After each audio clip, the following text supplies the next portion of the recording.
Ya, Assalamualaikum warahmatullahi wabarakatuh. Hari ini kita akan belajar materi lanjutan dari minggu lalu. Jadi di minggu lalu kalian sudah belajar tentang stabilitas tanah ya. Dari mulai definisi, macam-macam stabilitas tanah, sampai aplikasinya di lokasi proyek.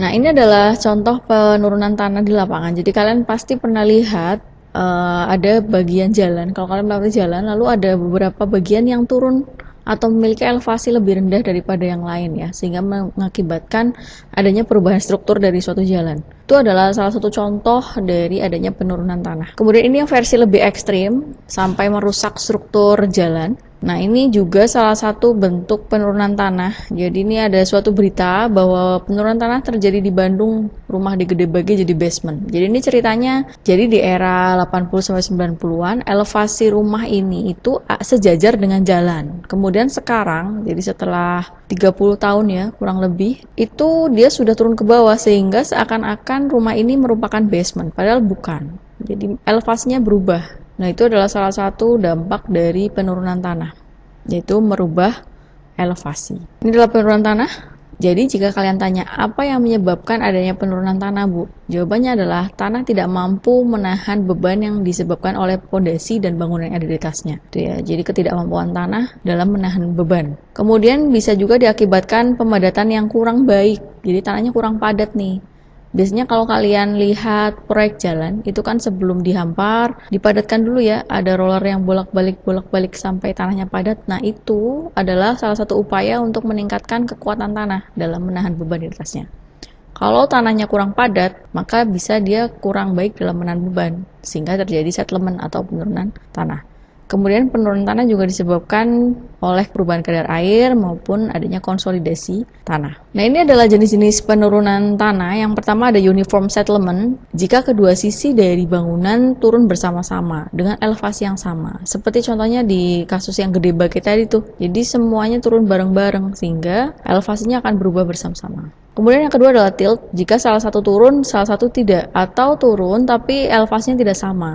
Berikutnya adalah non-uniform settlement, jadi yang turun ujungnya aja. Nah, itu adalah 3 tipe jenis penurunan tanah. Ada turun serentak atau uniform settlement, lalu turun hanya pada satu sisi tengah bangunan, tilt, kemudian turun pada kedua sisi ujung bangunan, non-uniform. Di sini penjelasannya bahwa uniform settlement itu tidak merusak struktur bangunan, hanya merubah elevasi. Contohnya di rumah Gede Bage tadi ya, dari tahun 80-an dia elevasinya sejajar dengan jalan, 2020 dia ada di bawah, hampir jadi basement.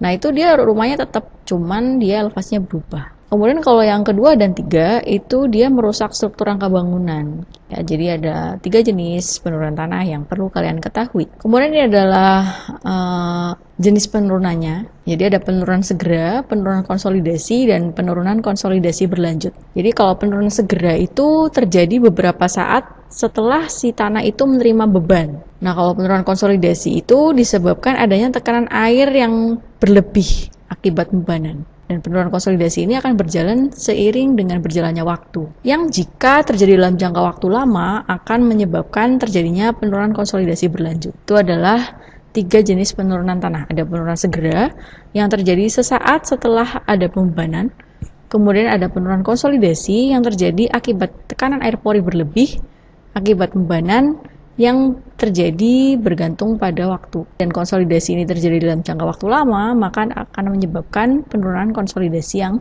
berlanjut. Ini adalah untuk menentukan besarnya penurunan tanah. Jadi S total adalah SI tambah SCP tambah SCS. Jadi penurunan tanah total adalah penurunan segera ditambah penurunan konsolidasi ditambah penurunan konsolidasi berlanjut. Kita bahas dari yang pertama, yaitu penurunan segera. Jadi tadi disebutkan ya, penurunan segera ini terjadi sesaat setelah tanah menerima beban atau sesaat setelah terjadi pembebanan. Nah, ini ada beberapa metode yang bisa digunakan untuk mengukur besarnya penurunan tanah segera. Saya ambil di sini adalah menurut Janbu tahun 56. Jadi dia menghitung berdasarkan grafik. Jadi nanti kita menggunakan grafis. Jadi ini ada grafis mu1 dan mu0, koefisien perpindahan vertikal. Ini kita langsung masuk ke contoh aja, penurunan segera. Jadi saya di sini punya pondasi rakit, dimensinya 10 kali 20, dia terletak pada lapisan tanah jenuh homogen setebal 10 meter. Data-datanya seperti ini ya, bisa kalian lihat sendiri. Ini DF-nya 5 meter, hanya 5 meter. Ini adalah tambah atas. Kemudian kita yang pertama akan mencari L dibanding B dulu. L per B. L-nya 20, B-nya adalah 10, sehingga L per B-nya 2. Fungsinya apa, Bu? Nanti di grafik ini yang pertama. Jadi berikutnya setelah kita menghitung L per B, di sini sama dengan 2, kemudian kalian mencari H per B. H per B. Di sini H-nya adalah 5, B-nya adalah 10. Maka 5 dibagi 10, setengah. 0,5 ya. 0,5 berarti ada di sini 1, 2, 3, 4, 5. Tarik ke atas. Nah tadi LB sudah kalian hitung ya. L bagi B 2. 2 ada di sini. Jadi nanti di garis ini ya. Ini kalau kita tarik ke sini, ini 2 LB. Kemudian kita akan mencari mu1, tinggal kita tarik ke kiri aja. Nah berapa nilainya? Ini 0, 1, 2, 3. Berarti mu1-nya adalah 0,3. Jelas ya? Jadi pertama kalian cari L per B, kemudian H per B, diplot ke grafik, tarik ke kiri, ketemu mu1 0,3. Berikutnya kita akan mencari mu0. Mu0 kalau tadi mu1 adalah H per B, kalau mu0 adalah D per B. D-nya berapa? 5 juga, DF ya. Lalu dibagi 10 sama dengan 0,5. Kita tinggal plotkan di sini 0,1. Sinilah kurang lebih ya. Nah, ini ada L per B-nya 2, berarti garis yang ini nih. Ini ya, ini kan garisnya 1, L per B banding 1. Ini L per B sama dengan 1. Ini L per B sama dengan 2. Ini lalu kalian tarik ke kiri. Oh, ketemunya sekitar 0,9. Temu mu0 atau mu2 sama dengan 0,9. Jadi ini ya, tadi sudah didapatkan H per B 0,5, L per B sama dengan 2, diperoleh mu1-nya 0,3 dari grafik. Kemudian ini mu2 atau mu0 0,9. Jadi berikutnya kita akan menghitung tekanan fondasi neto atau Qn. Jadi Q neto adalah 176, itu Q buat merata, dikurangi DF 5 kali 18 gamma. Ya, ketemunya adalah 86 kN per meter persegi. Kemudian E itu 6000 kN per meter persegi. Udah tinggal kita masukin rumus. SC sama dengan mu1 kali mu2 atau mu0 kali Q B per E, maka SC sama dengan 0,3 kali 0,9 dari grafik ya. 86 dari sini, 10 adalah B dibagi E, ketemu 0,039 atau 39 mm.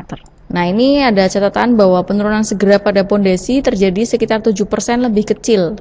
Sehingga kalau 7% lebih kecil, maka dikalikan 0,93 karena 100 dikurangi 7 ya. Dikalikan penurunannya, sehingga hasil akhirnya penurunan segera terkoreksi atau SI adalah 0,93 dikalikan 39, ketemu 36 mm. Artinya apa? Pada saat si tanah itu menerima beban pondasi seperti yang ada di contoh tadi, dia akan turun 36 mm sesaat setelah dia dibebani gitu. Itu artinya ya. Jadi pada penurunan konsolidasi ini terjadi 3 fase yang harus dilalui. Fase yang pertama adalah fase awal. Penurunan terjadi segera setelah beban bekerja, diakibatkan oleh keluarnya udara dari ungkap pori. Ya. Kemudian adalah fase konsolidasi primer. Nah ini penurunan dipengaruhi oleh kecepatan aliran air pori yang meninggalkan rongga pori tanah akibat beban. Jadi kalau tanah menerima beban, otomatis kan ada perubahan ya. Ada aliran air pori yang meninggalkan rongga akibat beban itu. Itu kan bisa kalian bayangkan kalau spons kalian beri air, kemudian kalian beri beban, maka apa yang akan terjadi? Nah, kurang lebih seperti itu. Kemudian ada fase konsolidasi sekunder, merupakan proses lanjutan dari konsolidasi primer. Proses ini berjalan sangat lambat ya. Nah, penurunan konsolidasi terjadi bersama dengan keluarnya air pori pada lempung berlangsung sangat lambat. Besarnya tergantung dari waktu. Itu ya. Jadi intinya kalau di penurunan konsolidasi ini dia berlangsung dalam jangka waktu yang lama dan besarnya itu bisa beberapa kali lebih besar dari penurunan segera atau penurunan elastik. Untuk menghitung penurunan konsolidasi ini ada beberapa metode. Yang pertama ada Milovic dan Turner, ada penyebaran tegangan dan berikutnya ada metode teori Westergaard gitu.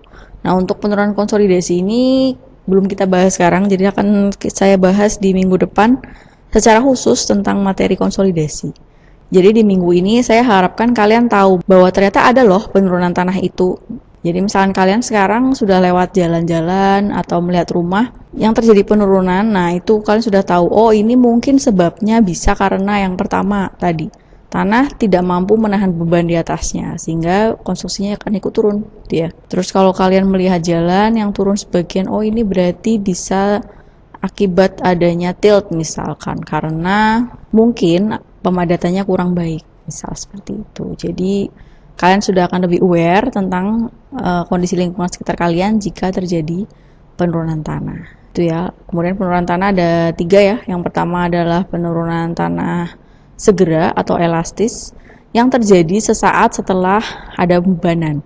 Cara menghitungnya tadi kita baca grafik, ada mu1 dan mu2 atau mu0. Kemudian kita masukkan rumus SC, kemudian kita masukkan rumus, kemudian dikalikan faktor koreksi. Ketemulah besarnya penurunan segera atau elastik pada suatu tanah. Kemudian penurunan yang kedua itu ada penurunan konsolidasi, disebabkan adanya tekanan air yang berlebih sehingga menyebabkan adanya penurunan tanah, dan itu terjadi dalam jangka waktu yang cukup lama itu ya. Nah, itu untuk menghitung besarnya penurunan nanti kita akan bahas minggu depan di materi konsolidasi. Ini ada metode Milovic dan Turner, penyebaran tegangan, dan teori Westergaard. Jadi itu materi yang sudah kita pelajari hari ini, semoga bermanfaat. Terima kasih. Wassalamualaikum warahmatullahi wabarakatuh.